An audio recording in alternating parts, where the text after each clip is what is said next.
Olá amigos, amiguinhas, para o nosso Evangelho Dominical, vamos elevar o nosso pensamento ao nosso Pai amoroso, nosso Mestre Jesus, nossos bons espíritos, nossos guias que estejam conosco nesse momento, nos ajudando, nos intuindo para que a gente possa aproveitar bem esse Evangelho de hoje. Nós vamos falar hoje sobre o irmão. Dia 5 de setembro, a gente comemora o Dia do Irmão. Esse dia ele é celebrado em homenagem ao aniversário de falecimento de Madre Teresa de Calcutá. Então, dia 5 de setembro é o Dia do Irmão.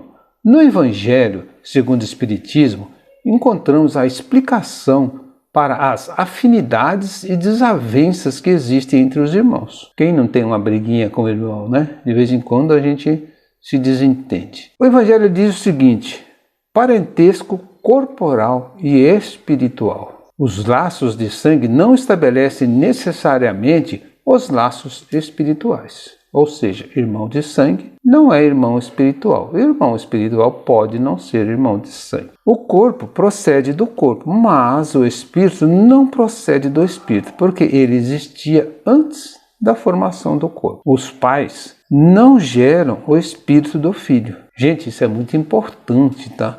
Os pais não geram o espírito do filho, ou dos filhos, né? Fornece-lhe apenas o envoltório corporal, mas devem ajudar seu desenvolvimento intelectual e moral para o fazer progredir. Então os pais, eles geram apenas a carne, mas têm a obrigação moral de ajudar, de desenvolver, de fazer com que aquele filho, aquele espírito progrida. Os espíritos que se encarnam numa mesma família, sobretudo como parentes próximos, são os mais frequentes espíritos simpáticos, ligados por relações anteriores que se traduzem pela afeição durante a vida terrena. Então, normalmente, como ele diz aqui, frequentemente, os espíritos que se reencarnam na família são espíritos simpáticos, ou seja, fazem parte da família espiritual, mas nem todos são assim,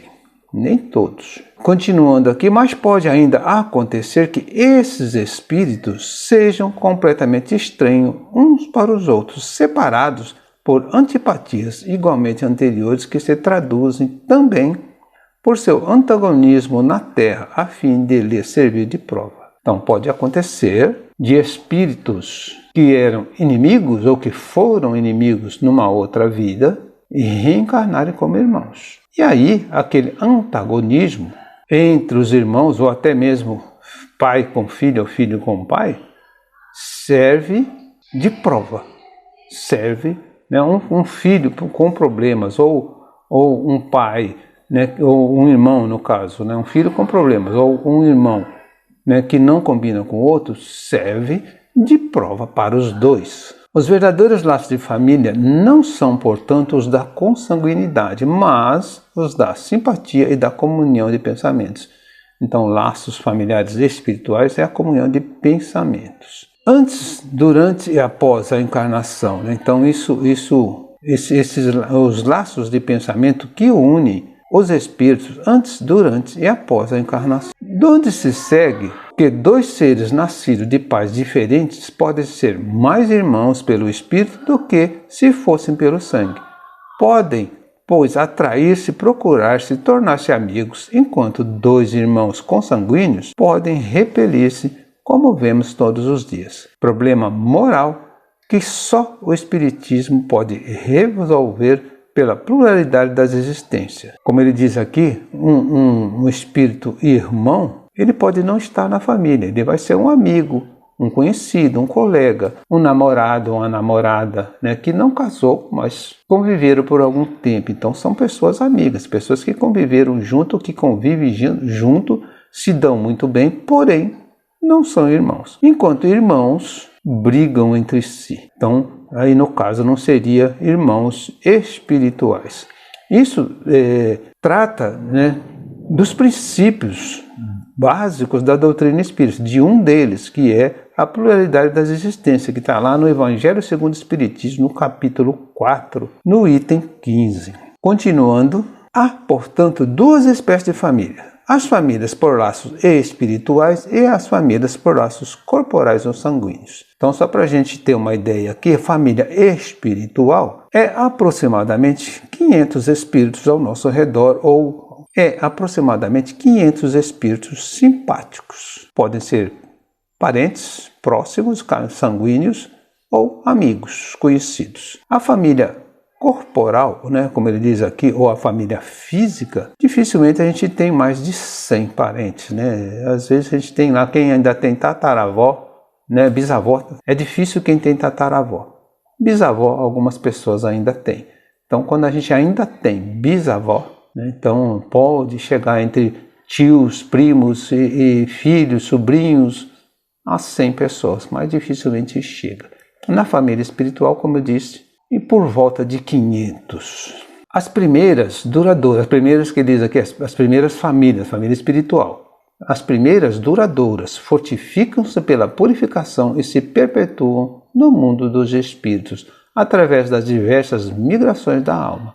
Então a família espiritual, elas são duradouras, elas acabam se perpetuando, né? E um ajuda o outro, um colabora com o outro. Então, como ele diz aqui, né, os laços vão se fortificando pela purificação. As segundas, frágeis, como a própria matéria, extingue-se com o tempo e quase sempre se dissolve moralmente desde a vida atual. Então, como diz a vida corpórea, a família corpórea, a gente acaba perdendo. Depois de vó, dificilmente alguém tem um bisavô, uma bisavó ou um tataravó. Isso é muito difícil. Então acaba se dissolvendo, a família se perde. A família espiritual, não. Foi o que Jesus quis fazer compreender, dizendo aos discípulos: eis minha mãe e meus irmãos. Ou seja, a minha família pelos laços espirituais. E Jesus continua: quem quer que faça a vontade de meu Pai que está nos céus, é meu irmão, minha irmã e minha mãe. A hostilidade de seus irmãos está claramente expressa no Evangelho de Marcos, desde que, segundo eles se propunham a apoderar-se dele sob o pretexto de que perderam o juízo. Então, os irmãos de Jesus achavam que ele estava meio doido, né? Que ele tinha perdido o juízo. Então, e eles ficaram revoltados com isso, porque Jesus disse: eis aqui meus irmãos, a minha família, apontando para os apóstolos, né? E não apontou para eles, mas Jesus não quis de maneira nenhuma desconsiderar a família sanguínea. Avisado de que haviam chegado e conhecendo o sentimento deles a seu respeito, era natural que dissesse, referindo-se aos discípulos em sentido espiritual: eis os meus verdadeiros irmãos. Sua mãe os acompanhava e Jesus generalizou o ensino, o que absolutamente não implica que ele pretendesse que sua mãe, segundo o sangue, nada lhe fosse segundo o espírito, só merecendo a sua indiferença. Sua conduta, em outras circunstâncias, provou suficientemente o contrário. Então, em outros casos, Jesus provou que realmente amava a mãe, tinha respeito pela mãe, pelos irmãos, mas esse era um caso de ensino, de explicar. Jesus, então, explicando aí a família espiritual. Agradeço a todos por mais esse evangelho. Que Jesus nos abençoe.